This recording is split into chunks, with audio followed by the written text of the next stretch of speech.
सो है guys, welcome back to my to videos. तो इस वीडियो में दोस्तों डिस्कस करने वाले हैं यहाँ पर कुछ इंपॉर्टेंट कंपनीज को और उनसे रिलेटेड कुछ इंपॉर्टेंट अपडेट्स हैं जिसकी बात करेंगे इस वीडियो में। तो चलिए दोस्तों वीडियो की शुरुआत करते हैं। सबसे पहले डिस्कस कर लेते हैं बाजार को।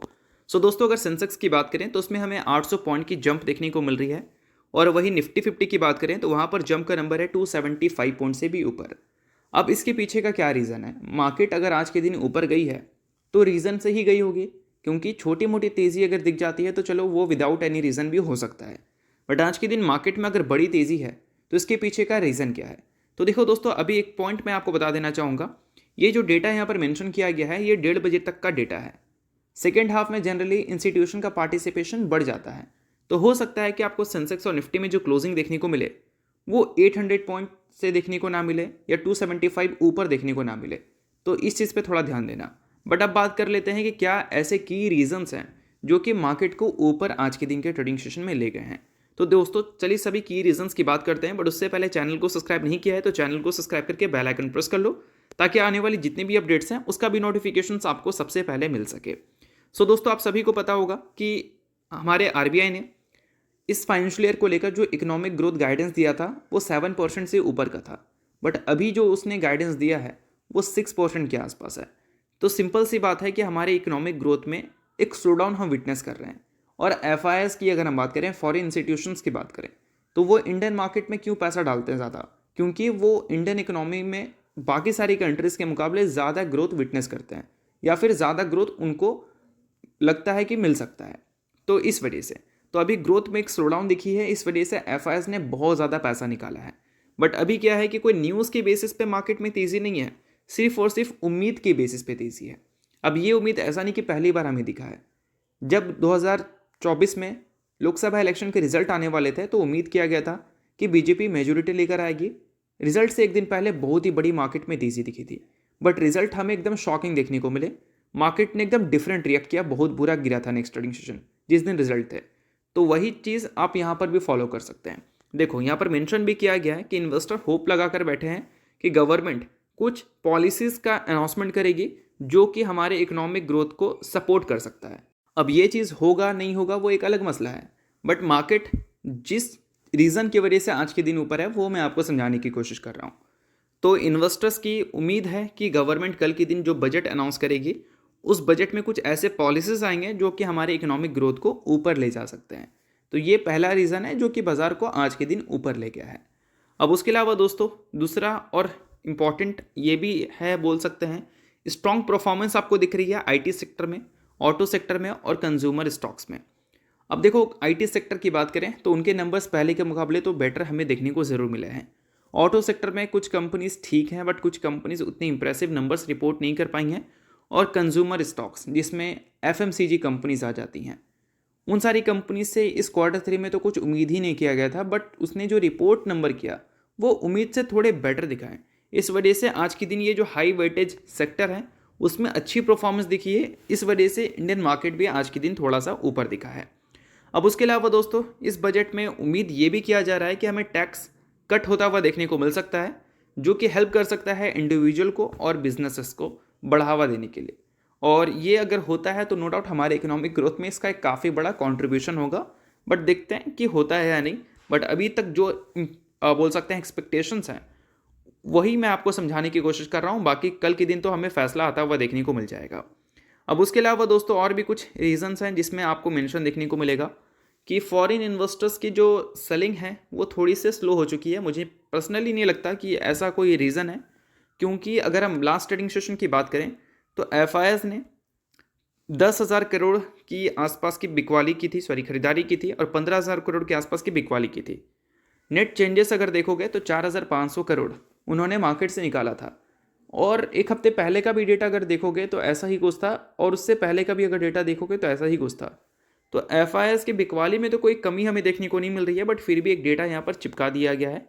और आप सभी को मैंने कई बार पहले ही भी बता रखा है कि जब मार्केट नेगेटिव होता है तो छोटा सा नेगेटिव न्यूज़, भले वो नेगेटिव न्यूज़ का असर मार्केट में बहुत ज़्यादा ना हो, वो भी एक बड़ा रोल प्ले कर देता है।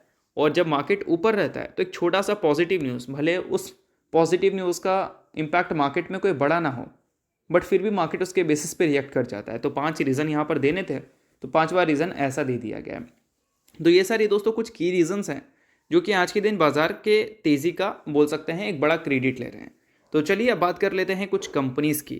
तो अब दोस्तों वीडियो में आगे बढ़ने से पहले बात कर लेते हैं एक वेबिनार के बारे में जो कि हमने अरेंज किया है आपके लिए, और ये वेबिनार आपके लिए काफ़ी ज़्यादा यूजफुल रहेगा क्योंकि यहाँ पर काफ़ी कुछ आपको ऐसी चीज़ें सीखने को मिलेंगी जो कि इस बियर मार्केट में आपको पैसा बनाने में काफ़ी ज़्यादा हेल्प करेगा, और जब बुल मार्केट आएगा तो आपका पोर्टफोलियो सबसे ज़्यादा अच्छा होगा। अब इससे पहले भी हमने वेबिनार अरेंज किया था, 3 से 4 हज़ार लोग उसको अटेंड भी किए थे, काफ़ी अच्छा हमें फीडबैक भी मिला। बट प्रॉब्लम ये था कि उस टाइम जितने भी लोग क्वेश्चंस कर रहे थे वो इतने ज़्यादा बल्क में थे कि सभी का रिप्लाई दे पाना काफ़ी ज़्यादा हमें मुश्किल हो रहा था। तो इस वजह से हमने डिसाइड किया है कि इस बार उतने सारे लोगों को इस वेबिनार में हम ऐड नहीं करेंगे, जिनको ज़रूरत होगी उन्हीं को हम ऐड करेंगे। तो इसके लिए सबसे पहले आप डेट देख सकते हो। डेट हमने रखा है 8 फरवरी सैटरडे का। टाइम आप देख सकते हैं 9:30 PM टू 11:55 PM। और इसका कॉस्ट रहने वाला है 499 का। कॉस्ट हमने इसलिए रखा है क्योंकि इससे पहले बहुत सारे लोग आ गए थे, सभी की रिप्लाई हम नहीं दे पा रहे थे। तो इस बार हम चाहते हैं कि उतने ज़्यादा लोग नहीं आए, जिनको ज़रूरत है उन्हीं की एंट्री हो, और जो उनकी क्वेरीज़ हैं उनके क्वेरीज़ को हम अच्छी तरह से क्लियर कर पाएँ। और इसके लिए हमने एक सपोर्ट ग्रुप भी रखा है 3 मंथ का। वहाँ पर आपको किसी भी तरह की क्वेरीज अगर होती हैं, मार्केट से रिलेटेड हो या टेक्निकल से रिलेटेड हो, तो डायरेक्टली अपनी क्वेरीज को आप डाल सकते हैं। उसको मैं पर्सनली शॉर्ट आउट करने की कोशिश करूंगा।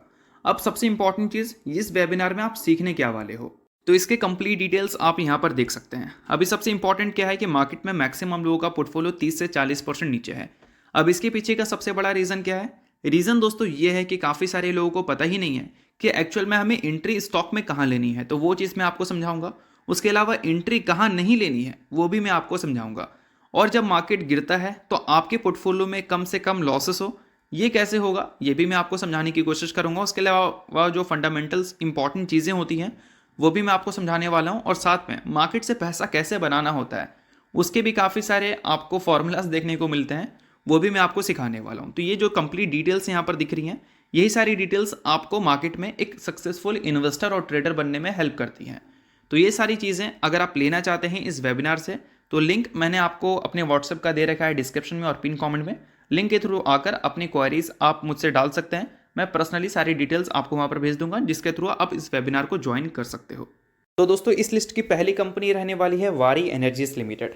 अब पिछले कई टाइम से वारी एनर्जीज का शेयर जो है वो लगातार मार्केट में आपको गिरता हुआ दिख रहा था। रीज़न कई सारे आर्टिकल्स आपको दिखाई रहे थे कि ट्रम्प की पॉलिसीज़ का डर है, और इस वजह से जो भी कंपनीज यूएस में एक्सपैंड करने की कोशिश कर रही थी वो सारी कंपनीज के जो वैल्यूएशन है वो काफ़ी तेज़ी से कम होते हुए देखने को मिले हैं, जिसमें वारी एनर्जीज का भी नाम आ रहा था। अब देखो दोस्तों, ये सारी चीज़ों के बीच में एक वैल्यूबल पॉइंट मैंने आपको बताई थी कि गिरावट तो चलो हो रहा है, गिरावट को तो आप रोक ही नहीं सकते, बट इंपॉर्टेंट चीज़ ये है कि उन सारी कंपनीज़ को आप होल्ड करना जो सारी कंपनीज़ के नंबर्स अच्छे हैं। मैंने किसी कंपनी का नाम नहीं बोला था कि यही सारी कंपनी को होल्ड करना, बट जो कंपनी प्रॉफिटेबल है, जो कंपनी अपने प्रॉफिट को ग्रो कर सकती है, वही कंपनी आपका पैसा भी ग्रो कर सकती है। और ऐसे टाइम पे जब मार्केट बियर रन में होता है तो आपको प्रॉफिटेबल कंपनीज में ही अपने इन्वेस्टमेंट्स को कंटिन्यू करनी चाहिए। अब वारी एनर्जीज के साथ क्या हुआ कि कल के दिन इसने अपने Q3 की अर्निंग्स रिपोर्ट किया, जहां पर कंपनी का जो नेट प्रॉफिट है वो 260% से ग्रो किया। बियर मार्केट में ऐसे नंबर्स बहुत अट्रैक्टिव होते हैं क्योंकि वैल्यूएशन काफ़ी सस्ता हो जाता है, इस वजह से ऐसे नंबर्स का असर स्टॉक में ज़्यादा दिखता है। और 260% की जो जंप दिखी, इसी वजह से कुछ ऐसा परफॉर्मेंस आपको वारी एनर्जीज में आज के दिन देखने को मिल रही है। अब वारी एनर्जीज की बात करें दोस्तों, तो इसके प्रॉफिट्स के नंबर को भी आप नोट कर सकते हैं। रेवेन्यू 117% से ग्रो किया। इस बार का रेवेन्यू 3,458 करोड़ रिपोर्ट हुआ। और प्रॉफिट की बात करें तो 507 करोड़ वो रिपोर्ट किया, जो कि पिछले साल के कंपैरिजन में इस साल 260% ऊपर था। तो आई होप आपको तेजी का प्रॉपर रीजन समझ आ गया होगा। तो चलिए दोस्तों डिस्कस करते हैं अगली कंपनी को, जिसका नाम है नेस्ले इंडिया लिमिटेड। अब आप सभी को पता है पिछले कई टाइम से एफएमसीजी स्टॉक्स आपको लगातार अंडर प्रेशर दिख रहे थे। बताया भी गया था इन सारी कंपनीज के मैनेजमेंट की तरफ से एक इंपॉर्टेंट चीज़, और वो ये था कि इन्फ्लेशन की वजह से अर्बन रीजन से उनको उतना ज़्यादा ग्रोथ मिल नहीं रहा है। तो काफ़ी सारी कंपनीज ने ग्रोथ कुछ खास अच्छा रिपोर्ट किया भी नहीं, और उसी चीज़ को देखते हुए एक्सपेक्टेशंस वगैरह भी जो था वो काफ़ी कम किया गया था एफएमसीजी कंपनीज से। अब जो इसने नंबर्स अपने रिपोर्ट किए हैं वो एक्सपेक्टेशंस से थोड़े से बेटर हैं। अब नंबर्स तो बेटर नहीं बोल सकते हैं, बट हाँ वॉल्यूम ग्रोथ की बात करें तो वो ज़रूर हमें बेटर देखने को मिले हैं, जो कि एक्सपेक्टेशन से थोड़ा सा अच्छा था। और वो हमें इस बार 3% से ग्रो करता हुआ नजर आया। यानी कि वॉल्यूम ग्रोथ का मतलब क्या, पिछले साल आपने कितना प्रोडक्ट बेचा था और इस साल आपने कितना प्रोडक्ट बेचा। देखो, रेवेन्यू बढ़ाने का सिंपल सा स्ट्रैटेजी है, आप अपने प्रोडक्ट के प्राइस को भी बढ़ाकर रेवेन्यू बढ़ा सकते हैं, बट वॉल्यूम ग्रोथ का मतलब आप कितना प्रोडक्ट बेच रहे हैं। तो लेट सपोज नेस्ले इंडिया पिछले साल अगर 100 प्रोडक्ट बेच रही थी, तो इस बार ये 103 प्रोडक्ट बेची है। तो वॉल्यूम का मतलब यही होता है। अब दोस्तों यहाँ पर वॉल्यूम की जब बात हो रही है तो उसने तो मार्केट एक्सपेक्टेशन से काफ़ी सही डेटा रिपोर्ट किया, बट हम बाकी के पैरामीटर्स को देख लेते हैं, लाइक नेट प्रॉफिट। तो 696 करोड़ का नेट प्रॉफिट इसने रिपोर्ट किया और एक्सपेक्टेशन कितना था, 709 करोड़। एक्सपेक्टेशन से इसके नेट प्रॉफिट्स हमें कम ही आते हुए देखने को मिले, बट फिर भी अगर पिछले साल के हिसाब से हम देखें तो 6% की ग्रोथ हमें ज़रूर देखने को मिली है। और उसके अलावा दोस्तों रेवेन्यू जो है वो 4% से ग्रो करता हुआ नजर आया। 4,785 करोड़ की उम्मीद थी, 4,779 करोड़ इसने रिपोर्ट किया। एक्सपेक्टेशन से रेवेन्यू भी कम था, तो रेवेन्यू एंड प्रॉफिट को मार्केट ने ज़्यादा वैल्यू नहीं किया वॉल्यूम्स के सामने। इस वजह से कुछ ऐसी परफॉर्मेंस आपको दिख रही है जब वॉल्यूम्स ने मार्केट एक्सपेक्टेशंस को बीट किया है।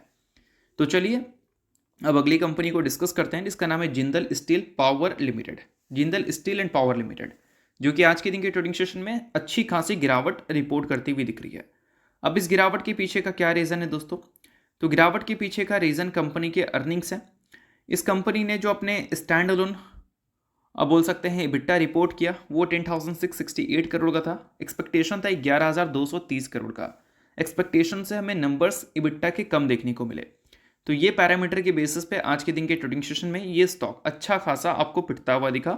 और मॉर्गन स्टैनली ने पहले ओवरवेट का रेटिंग दिया था, उसी को एज इट इज़ उन्होंने मेंटेन किया है और 1200 के आसपास का उन्होंने टारगेट्स वगैरह रखा है, जिसको ज़रूरत नहीं है कि आप ब्लाइंडली फॉलो करो। और उसके अलावा सिटी की बात करें तो उन्होंने भी सेल रेटिंग दी थी इस कंपनी को, उसी को एज इट इज़ मेंटेन रखा है। टारगेट प्राइस वगैरह भी दिया गया है, जिसको आप नोट कर सकते हैं। तो ये सारी कुछ चीज़ें थी जो कि Jindal steel and power limited में आज के दिन फॉलो होती हुई दिखी हैं। आप इन सारी चीज़ों पे चाहो तो ध्यान दे सकते हो या फिर चाहो तो इग्नोर भी कर सकते हो। तो चलिए अब अगली कंपनी डिस्कस करते हैं, जिसका नाम है कल्याण ज्वेलर्स।